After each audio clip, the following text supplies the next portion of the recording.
महात्मा बुद्ध एक गांव में ठहरे हुए थे।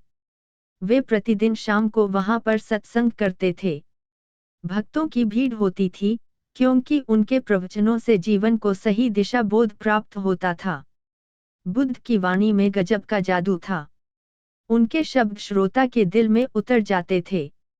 एक युवक प्रतिदिन बुद्ध का प्रवचन सुनता था।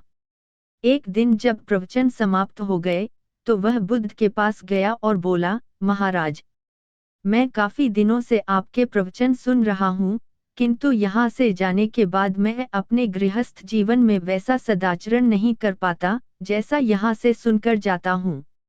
इससे सत्संग के महत्व पर शंका भी होने लगती है। बताइए, मैं क्या करूँ? बुद्ध ने युवक को बांस की एक टोकरी देते हुए उसमें पानी भरकर लाने के लिए कहा। युवक टोकरी में जल भरने में असफल रहा। बुद्ध ने यह कार्य निरंतर जारी रखने के लिए कहा। युवक प्रतिदिन टोकरी में जल भरने का प्रयास करता, किंतु सफल नहीं हो पाता। कुछ दिनों बाद बुद्ध ने उससे पूछा, इतने दिनों से टोकरी में लगातार जल डालने से क्या टोकरी में कोई फर्क नजर आया? युवक बोला, एक फर्क जरूर नजर आया है। पहले टोकरी के साथ मिट्टी जमा होती थी, अब वह साफ दिखाई देती है। कोई गंदगी नहीं दिखाई देती है, और इसके छेद पहले जितने बड़े नहीं रह गए, वे बहुत छोटे हो गए हैं।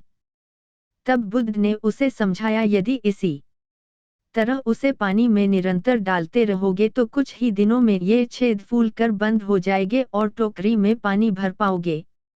इसी प्रकार जो निरंतर सत्संग करते हैं, उनका मन एक दिन अवश्य निर्मल हो जाता है, अवगुणों के छिद्र भरने लगते हैं, और गुणों का जल भरने लगता है। युवक ने बुद्ध से अपनी समस्या का समाधान पा लिया। निरंतर सत्संग से दुर्जन भी सज्जन हो जाते हैं, क्योंकि महापुरुषों की पवित्र वाणी उनके मानसिक विकारों को दूर कर उनमें सद्विचारों का आलोक प्रसारित कर देती है।